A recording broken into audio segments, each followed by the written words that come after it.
رمضان شب قدر، اللہ تعالیٰ کو یہ نماز پڑھنا اتنا پسند ہے کہ جو شخص بھی یہ نماز پڑھتا ہے وہ اللہ کا محبوب بندہ بن جاتا ہے، اللہ کا دوست بن جاتا ہے۔ اس نماز کو پڑھنے کے لیے میں نے پورا سال انتظار کیا۔ بسم اللہ الرحمن الرحیم۔ 21، 23، 25، 27، 29 شب قدر کی رات صرف یہ 8 نوافل اس طرح پڑھ لو۔ یہ 8 نوافل پڑھنے کے بعد آپ کو وہ سب کچھ ملے گا جو ساری عمر نہ مل سکا۔ وہ سب کچھ اللہ عطا کرے گا جس کی آپ نے ہمیشہ طلب کی۔ صرف اس ایک رات کی عبادت سے اللہ تعالیٰ اتنا زیادہ نوازے گا، اتنی زیادہ نعمتیں عطا کرے گا کہ جن کا آپ تصور بھی نہیں کر سکتے۔ جی ہاں ناظرین، میں بات کر رہا ہوں شب قدر کی۔ شب قدر کے بارے میں نبی کریم صلی اللہ علیہ وآلہ وسلم کا فرمان عالی شان ہے کہ شب قدر کو رمضان المبارک کے آخری عشرے کی طاق راتوں میں تلاش کرو۔ رمضان مبارک کے آخری عشرے کی طاق راتیں کون سی ہیں؟ 21ویں رات، 23ویں رات، 25ویں رات، 27ویں رات اور 29ویں رات۔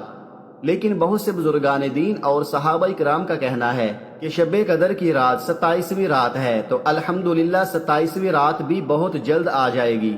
شب قدر کو آپ نے ہرگز ضائع نہیں کرنا۔ اس رات کی فضیلت کا اندازہ آپ اس بات سے لگا سکتے ہیں کہ اس رات کو اللہ تعالیٰ نے 1000 مہینوں سے افضل قرار دیا ہے۔ 1000 مہینے 83 برس اور 4 ماہ بنتے ہیں، تو جس انسان کی ایک رات عبادت میں گزری اس نے 83 برس 4 ماہ کا زمانہ عبادت میں گزارا۔ اب 83 برس کا زمانہ کم از کم ہے، کیونکہ اللہ تعالیٰ نے ارشاد فرمایا خیر من الف شہر، کہ اللہ رب العزت جتنا زیادہ اجر عطا فرمانا چاہے گا عطا فرما دے گا۔ اس کے اجر کا اندازہ انسان کے بس میں نہیں۔ شب قدر کو لیلۃ القدر بھی کہتے ہیں۔ یہ لیلۃ القدر انتہائی برکت والی رات ہے۔ اس کو لیلۃ القدر اس لیے کہتے ہیں کہ اس میں سال بھر کے احکام نافذ کیے جاتے ہیں اور فرشتوں کو سال بھر کے امور اور خدمات پر معمور کیا جاتا ہے، اور یہ بھی کہا گیا ہے کہ اس رات کے دیگر راتوں پر فضیلت ہے، اس لیے اس رات کو لیلۃ القدر کہتے ہیں۔ موطا امام مالک میں ہے کہ جب رسول اللہ صلی اللہ علیہ وآلہ وسلم کو سابقہ لوگوں کی عمروں پر آگاہ فرمایا گیا تو آپ صلی اللہ علیہ وآلہ وسلم نے ان کے مقابلے میں اپنی امت کے لوگوں کی عمر کو کم دیکھتے ہوئے یہ خیال فرمایا کہ میری امت کے لوگ اتنی کم عمری میں سابقہ امتوں کے برابر عمل کیسے کر سکیں گے۔ بس اللہ نے آپ کو لیلۃ القدر عطا فرما دی جو 1000 مہینوں سے افضل ہے۔ اس کی تائید حضرت ابن عباس رضی اللہ تعالی عنہ سے منقول روایت سے بھی ہوتی ہے کہ آپ کی بارگاہ اقدس میں بنی اسرائیل کے ایک ایسے شخص کا تذکرہ کیا گیا جس نے 1000 ماہ تک اللہ تعالیٰ کی راہ میں جہاد کیا تھا، تو آپ نے اس پر توجہ کا اظہار فرمایا اور اپنی امت کے لیے آرزو کرتے ہوئے جب یہ دعا کی کہ اے میرے رب، میری امت کے لوگوں کی عمریں کم ہونے کی وجہ سے نیک اعمال بھی کم ہوں گے، تو اس پر اللہ تعالیٰ نے شب قدر عنایت فرمائی۔ اسی طرح حضرت انس بن مالک رضی اللہ تعالی عنہ سے روایت ہے کہ ایک مرتبہ رمضان مبارک کی آمد پر نبی کریم صلی اللہ علیہ وآلہ وسلم نے فرمایا کہ یہ ماہ جو تم پر سایہ فگن ہے، اس میں ایک رات ایسی ہے جو 1000 مہینوں سے افضل ہے۔ جو شخص اس رات سے محروم رہ گیا گویا وہ ساری خیر سے محروم رہ گیا، اور اس رات کی بلائی سے وہی شخص محروم رہ سکتا ہے جو واقعتاً محروم ہو۔ تو یہ احادیث مبارکہ آپ کے ساتھ شیئر کرنے کا مقصد ہی یہی تھا کہ جیسے حالات جا رہے ہیں، لوگوں نے اسلام سے منہ پھیر لیا ہے، لوگوں نے سوشل میڈیا کو اختیار کر لیا ہے، شرم و حیا آنکھوں سے ختم ہو چکی ہے، لیکن اس کے باوجود بہت سے ایسے بھائی ہیں، بہت سی ایسی بہنیں ہیں، ایسی مائیں ہیں جو اپنی ساری رات کو عبادت میں گزارتی ہیں۔ تو دوستو، کہنے کا مقصد یہ ہے کہ اس رات کو ہرگز ضائع مت کیجیے گا۔ سال میں یہ رات صرف ایک مرتبہ نصیب ہوتی ہے، اور اگر اس رات کو بھی غفلت میں گزار دیا، اس رات کو بھی لاہو و لعب میں گزار دیا، تو پھر ہم کیسے یہ امید لگائے بیٹھے ہیں کہ ہمیں جنت ملے گی؟ تو پھر یہ کیسے امید لگائے بیٹھے ہیں کہ بروز قیامت ہم اللہ رب العزت کے عرش کے سائے کے تلے ہوں گے؟ دوستو، یہ سب کچھ پانے کے لیے محنت کرنی پڑتی ہے، اللہ کو راضی کرنا پڑتا ہے۔ تو اللہ تعالیٰ نے یہ رات نصیب کی ہے، اس رات اللہ کو راضی کر لو، اللہ کو منا لو۔ آج موقع ملا ہے، ہو سکتا ہے کہ زندگی میں یہ موقع دوبارہ ملے یا نہ ملے۔ جو شخص شب قدر کو اپنی قسمت کو بدلنا چاہتا ہے، مقدر کو سنوارنا چاہتا ہے، جو رب کی رحمتیں حاصل کرنا چاہتا ہے، نیکیاں حاصل کرنا چاہتا ہے، اپنے گناہوں کی بخشش چاہتا ہے، اپنے والدین کی بخشش چاہتا ہے، اپنے گھر والوں کی بخشش چاہتا ہے، اپنے گھر والوں کو خوشحال دیکھنا چاہتا ہے، اپنے گھر کو مال و دولت سے بھرا ہوا دیکھنا چاہتا ہے، اپنی جیب کو ہمیشہ پیسوں سے بھرا ہوا دیکھنا چاہتا ہے، بس اس کے لیے یہ اللہ کی محبوب، اللہ کی پیاری نماز، اللہ کا پسندیدہ عمل، اس کو ضرور کر کے دیکھیں۔ جیسا کہ اللہ نے بعض دنوں کو بعض دنوں پر فضیلت عطا فرمائی ہے، بعض راتوں کو بعض راتوں پر فضیلت عطا فرمائی ہے، بعض بندوں کو بعض بندوں پر فضیلت عطا فرمائی ہے، تمام نبیوں پر حضور علیہ الصلوۃ والسلام کو سب سے زیادہ فضیلت عطا فرمائی ہے۔ اسی طرح بعض راتیں ہیں، بعض ایام ہیں، فضیلت والی راتوں میں سے شب قدر ہے، شب برات ہے، شب معراج ہے، شب عید ہے۔ یہ راتیں اللہ تعالیٰ کو بہت زیادہ پسند ہیں، یہ قبولیت والی گھڑیاں ہیں۔ ان قبولیت والی گھڑیوں میں بندہ ہاتھ پھیلا کر رب کریم سے جو مانگتا ہے، جتنا مانگتا ہے، جیسا مانگتا ہے، اسے غیب سے عطا کیا جاتا ہے۔ اور یہ امت محمدیہ پر اللہ تعالیٰ کا احسان عظیم ہے، اور دنوں میں یوم عاشور باعث فضیلت ہیں۔ ان ایام میں زیادہ سے زیادہ یاد الہی کی کوشش کرنی چاہیے، اور ایمان والوں کا یہ تقاضا ہے کہ جب اس طرح کی راتیں آتی ہیں، وہ اپنے ایمان کی مضبوطی کے لیے، اللہ کا دوست بننے کے لیے، اللہ کا ولی بننے کے لیے، اللہ کا پسندیدہ بندہ بننے کے لیے، وہ ان راتوں میں یہ کام ضرور کرتے ہیں جو میں بتانے جا رہا ہوں۔ اس رات کو ویسے تو بہت سی عبادات کی جاتی ہیں، آپ اس رات میں ذکر و اذکار کریں، نوافل ادا کریں، قرآن پاک کی تلاوت کریں، کثرت سے درود پاک پڑھیں، توبہ استغفار کریں، اور جو بھی وظائف آپ پڑھنا چاہتے ہیں ان وظائف کو پڑھیں۔ لیکن ان تمام اعمال کے ساتھ ساتھ یہ چھوٹا سا آسان سا عمل بھی آپ نے ضرور کرنا ہے، جو عمل میں آپ کے ساتھ شیئر کرنے لگا ہوں۔ دوستو، یہ اللہ رب العزت کی رحمتیں لوٹنے والی رات ہے۔ اللہ تعالیٰ کی رحمتوں کو اس رات میں سمیٹ لو، اس رات کو ضائع مت کرنا۔ اور یہ 8 نوافل جو میں آپ کو بتانے والا ہوں، جس طریقے سے بتاؤں گا اسی طریقے سے آپ نے یہ 8 نوافل ادا کرنے ہیں، تو پوری رات آپ کے پاس ہے۔ پوری رات میں جب آپ کا جی چاہے آپ ان 8 نوافل کو پڑھ سکتے ہیں، لیکن ان 8 نوافل کو آپ نے 2 کر کے پڑھنا ہے۔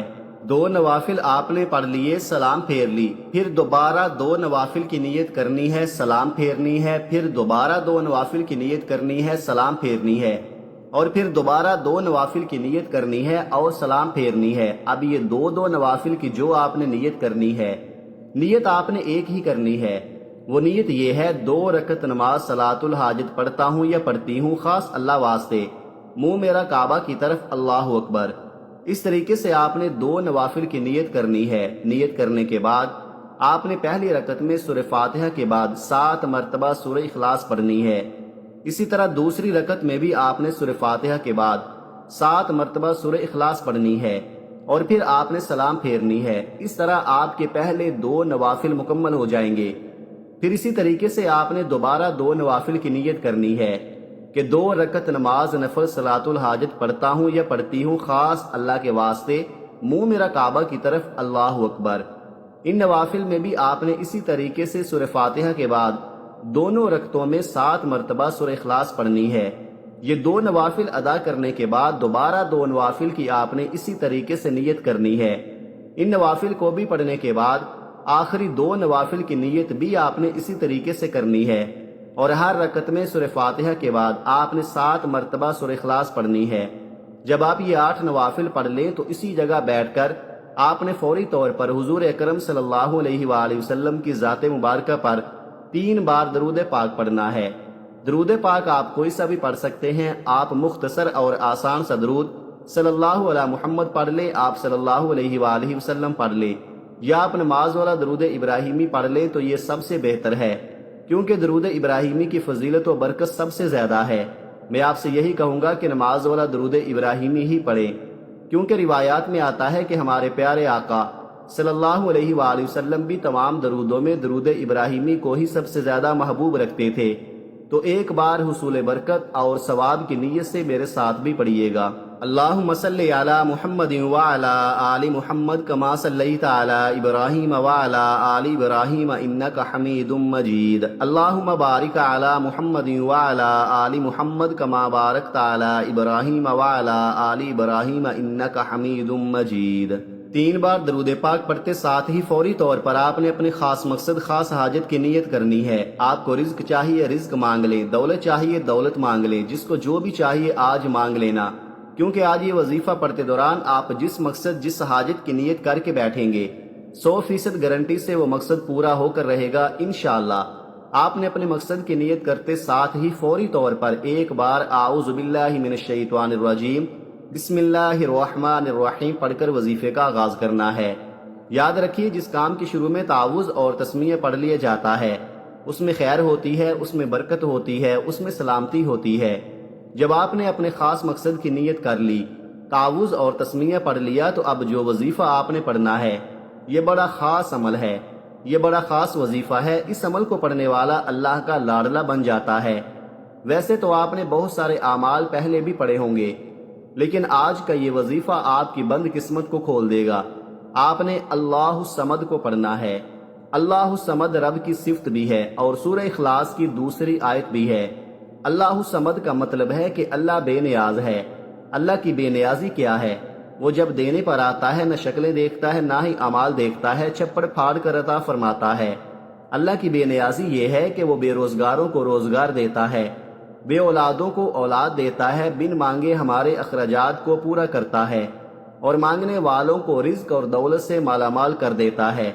آپ نے اللہ الصمد کو کیسے پڑھنا ہے اور کتنی بار پڑھنا ہے توجہ کیجئے گا۔ اللہ الصمد 1 بار ہو گیا، اللہ الصمد 2 بار ہو گیا، اللہ الصمد 3 بار ہو گیا۔ اس طرح سے آپ ہاتھوں کی انگلیوں پر پڑھ لیں یا آپ تسبیح کے دانوں پر پڑھ لیں، آپ نے 100 بار پڑھنا ہے۔ جب آپ 100 بار اللہ الصمد پڑھ لیں تو اب آپ نے دوسرے نمبر پر ایک دعا پڑھنی ہے۔ وہ دعا کون سی ہے؟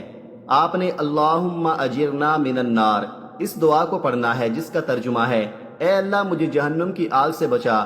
آج آپ نے ان کلمات کو پڑھ کر اپنے گناہوں کی سچی توبہ کرنی ہے اور جہنم سے پناہ مانگنی ہے۔ آپ نے اس دعا کو صرف 100 بار پڑھنا ہے۔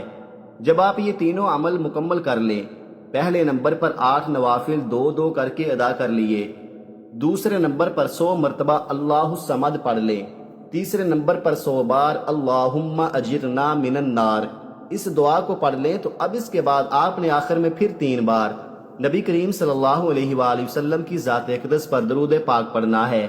یہ آپ کا عمل مکمل ہو گیا۔ اب آپ نے اپنے ہاتھوں کو رب کائنات کی بارگاہ میں اٹھانا ہے اور آپ نے رو رو کر گڑ گڑا کر عاجزی کے ساتھ مسکین بن کر اللہ رب العزت کی بارگاہ میں دعا مانگنی ہے۔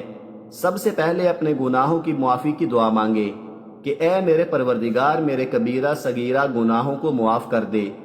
گناہوں کی معافی کی دعا مانگنے کے بعد اپنی حاجات کے لیے دعا مانگے، گھر میں خیر و برکت کے لیے دعا مانگے، اپنی اولاد کی عمر میں برکت کی دعا مانگے، امن و سکون کی دعا مانگے، پریشانیوں سے نجات کی دعا مانگے۔ جو آپ کا دل چاہے آپ وہ دعا اس رات اللہ رب العزت کی بارگاہ میں مانگے۔ یقین جانے کہ یہ رات قبولیت کی رات ہے، یہ رات انعامات کی رات ہے، یہ رات اللہ رب العزت کی رحمتوں کی رات ہے۔ تو اس رات کے ایک ایک لمحے سے فائدہ اٹھائیے، اس رات کے ایک ایک پل سے فائدہ اٹھائیں۔ اس رات کو ہرگز ضائع مت کیجیے گا۔ پھر دیکھیے گا کہ اللہ تعالیٰ کی رحمتیں کیسے آپ پر موسلا دھار بارش کی طرح برستی ہیں۔ پھر اللہ بھی آپ سے راضی ہو جائے گا، اللہ کا حبیب بھی آپ سے راضی ہو جائے گا، آپ کی دنیا بھی سنور جائے گی، آپ کی آخرت بھی سنور جائے گی۔ آئیے اس بابرکت اور قبولیت والی رات میں مل کر ایک مرتبہ اللہ پاک کے حضور دعا کر لیتے ہیں۔ یہ بڑی ہی برکتوں والی ساعتوں والی گھڑیاں ہیں، کیا پتہ کسی کی آمین سے ہماری تمام دعائیں قبول ہو جائیں۔ اے ہمارے مالک و مولا، اے دلوں کو قرار دینے والی ذات، اے بھوکوں کو کھانا دینے والی ذات، اے پریشان حالوں کی پریشانیاں دور فرمانے والی ذات، ہم سب مل کر تیری بارگاہ میں فریاد کرتے ہیں۔ جتنے بھی دوست احباب ہمیں سن رہے ہیں، اے اللہ ان کی تمام جائز حاجتیں پوری فرما، ان کے دکھ غم قرضداریاں پریشانیاں مصیبتیں دور فرما۔ اے ہمارے مالک و مولا، دنیا بھر میں جتنے بھی مومنین مومنات پریشان ہیں، مولا ان سب کی پریشانیاں دور فرما۔ جتنے بھی مومنین مومنات بیمار ہیں، گھروں میں ہیں ہسپتالوں میں ہیں، مولا ان کو صحت عطا فرما، ایسی صحت عطا فرما کہ بیماری باقی نہ رہے۔ اے مالک و مولا، جتنے بھی دوست احباب سن رہے ہیں، ہمیں نہیں پتا کہ ان کی کیا کیا پریشانی ہے، ان کی کیا کیا حاجتیں ہیں۔ مولا سب پہ کرم فرما، سب کی جائز حاجتیں پوری فرما، سب کی دعائیں قبول فرما۔ اس ماہ مبارک کا واسطہ ہم سب کی بے حساب مغفرت فرمانا۔ اللہ پاک اس مبارک رات مجھے بھی، میرے تمام بھائیوں کو، میری تمام بہنوں کو خشوع و خضوع کے ساتھ عبادت کرنے کی توفیق عطا فرما، ذکر و اذکار کرنے کی توفیق عطا فرما، قرآن پاک کی تلاوت کرنے کی توفیق عطا فرما، اور اس عمل کو صدقہ جاریہ سمجھ کر دوسروں کے ساتھ شیئر کرنے کی توفیق عطا فرما، تاکہ آپ کے ساتھ ساتھ دوسرے لوگوں کا بھی فائدہ ہو سکے۔ پیارے آقا کی پیاری پیاری سنتوں پر عمل کرنے کی توفیق عطا فرما، 5 وقت کا نمازی بنا، صراط مستقیم پر چلنے کی توفیق عطا فرما۔ آمین ثم آمین یا رب العالمین۔ دعا ہے کہ رب کریم میرا سنانا اور آپ کا سننا اپنی پاک بارگاہ الہی میں قبول و منظور فرمائے، آمین۔ ناظرین، اپنے رزق میں برکت، وسعت اور کشادگی کے لیے اللہ تعالیٰ کے 99 ناموں میں سے کوئی ایک نام کمنٹ سیکشن میں ضرور لکھیے گا۔ اللہ تعالیٰ ہم سب کا حامی و ناصر ہو، آمین ثم آمین۔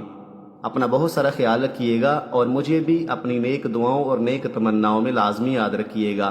ملتے ہیں کسی اگلی ویڈیو میں، تب تک کے لیے اللہ حافظ۔